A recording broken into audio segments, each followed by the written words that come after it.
Welcome back. The Job Creators Network's $1 billion lawsuit against Major League Baseball. It is headed to court tomorrow.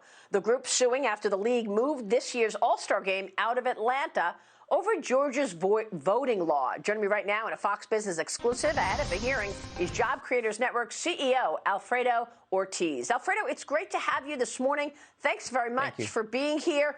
Assess the damage, assess the impact of Major League Baseball moving out the game from Georgia, moving it to Colorado.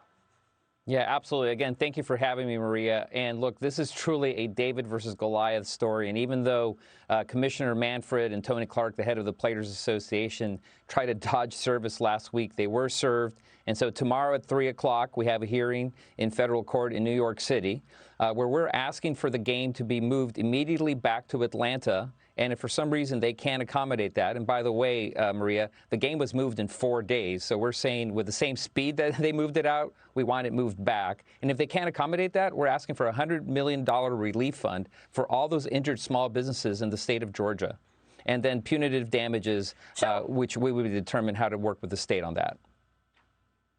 So in other words, you are laying out the indirect impact of that game leaving the city of Atlanta, because there are a lot of small businesses that would gain as a result of the game being there. Yeah, that's absolutely right, Maria. I mean, this impact is real. These are real dollars for real people. The estimate is about $100 million of actual estimated impact in the negative way for all these small businesses in the state of Georgia. Not only our members, ourselves actually, but also all small businesses in the state of Georgia. And these are real dollars for real people. $100 million may not be a lot of money for, the large corporations, even for the Major League Baseball. But we're talking the difference of many small businesses, especially in the post-COVID environment in which they were really looking forward to having this extra economic revenues come in for their businesses. This may be the difference between them closing and staying open. And so, these are the American dreams. These are the blood, sweat, and tears of real people. And they showed absolute impunity in that move out of Georgia. And so we are asking for that game to be moved back. And like I said, or a relief fund to be set up for all those damaged small businesses in the state of Georgia. So, Alfredo, what do you think happened here? I mean, we looked at the Georgia voting rules. It wasn't anything that's so out of the ordinary, and it was pretty fair in terms of voting. If you look at H.R. 1, they want to make mail-in ballots the standard, which, of course, we all know opens up the door to fraud. How was MLB, tricked into thinking that the laws in Georgia were egregious in any way? Yeah, well, political activists, Maria, definitely pressured Major League Baseball, and in conjunction, again, with the Players Association, they made that decision to move it. But look, it was literally this woke culture, this cancel culture that really Manfred bowed to and gave into. And I'm not even sure if he necessarily even read the full law and the context of it, because in 4 days he made that decision. But we all know that law actually helped the state of Georgia. And in fact, when you look at Colorado, the laws there are actually even more stringent than what they were complaining about in the state of Georgia. And so, these are, again, are real damages based on lies. And that's what we want people to understand, that there are true consequences when you give into this woke culture and this cancel culture.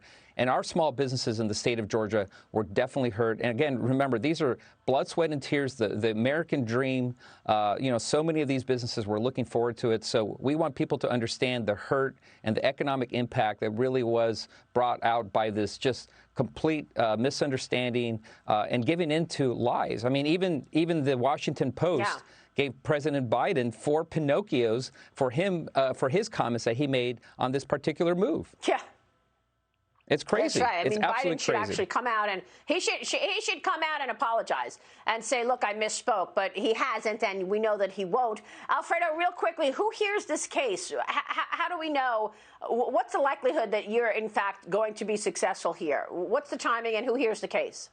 Yeah, absolutely. So we are set up for a hearing tomorrow at 3 o'clock. It's actually open to the public, and I think they have a conference call line set up, basically, so you can tune in and others can tune in as well. We will put that out in a press statement.